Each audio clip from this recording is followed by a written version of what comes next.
Сите здравствени установи ќе се известат да имаат доволно кадар, лекови, санитетски материјали и сместувачки капацитети за евентуално зголемен број на лица со штетни последици заради лошото време. Известени се екипите на итната медицинска помош низ целата држава да бидат доекипирани со повеќе екипи, возила, лекови и санитетски материјал.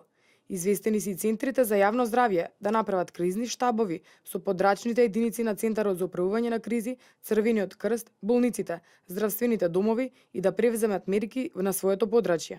Ова се препораките на Комисијата за превенција од штетни ефекти од студени бранови при Министерството за здравство по најавите на Управата за хидрометеоролошки работи дека во следните 4 дена Македонија ќе биде во жолта фаза со температури до минус 20 степени Целзиусови, снежни покривки и леден дожд. Препорачуваме до населението. Доколку нема потреба, овој период добро и што се празници, да не излегуваат од дома, да се бидат во домашни услови на топло, а доколку имаат потреба да излезат, тоа да го сторат во периодот од 11 до 16 часот, кога се барем малку повисоки температурите, бидејќи наутро и навечер ќе бидат најниски температурите.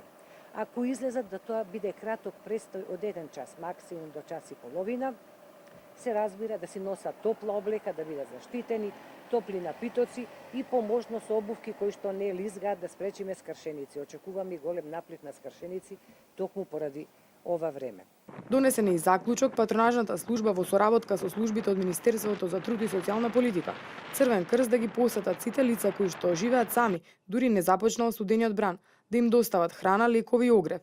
Ќе бидат лоцирани сите бездомници кои ќе бидат сместени во кризните штабови.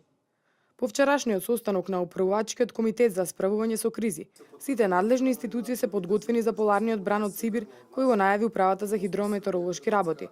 Апелираат граѓаните да бидат свесни, да внимаваат и да ги почитуваат предложените препораки, се со цел избегнување на несакани моменти. Управата за хидрометеоролошки работи за потенцијална многу известна, многу веројатна ситуација каде што во текот на следните денови ќе дојде до појава на комбинација на два фактори, односно многу ниски температури, појава на врнежи на снег, кои што, како што беше кажано од страна на стручните лица, токму комбинацијата на овие два фактори, на многу ниски температури и врнежи од снег во рамките на територијата на цела Република Македонија, може да создаде определени ризици кои што се класифицирани како ризици во поглед на снабдувањето со електрична енергија, ризици во поглед на движењето, односно сообраќајот, ризици по здравјето на населението во нашата земја, ризици во поглед на водоснабдувањето и останати ризици.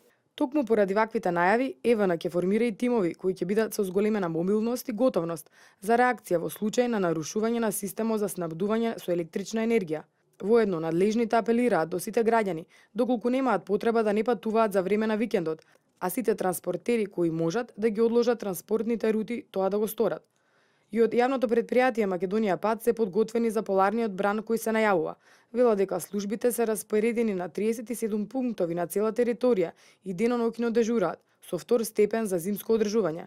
Според директорот Гјаур Кадриу, екипите опремени со специјална опрема и абразивни материјали се на сите пунктови, апелираше до сите учесници во сообраќајот да бидат опремени со зимска дополнителна опрема, а особено тешките товарни возила. Генералниот секретар на Црвениот крст Пак Саид Саити рече дека веќе неколку денови наназад во нивниот домен на работа е грижата на бездомниците. Потенцираат дека поседуваат центар за бездомни лица во Момин поток, а ќе се направат и програми, план за згрижување на бездомни лица и надвор од Скопје. Што се однесува до град Скопје, градоначалникот Коце Трајановски информираше дека и градските служби се подготвени за снежниот бран. За чистење на снежните наноси од коловозите на градот Скопје, оваа сезона располага со 24 возила и со доволно количество сол, односно 2500 тони сол.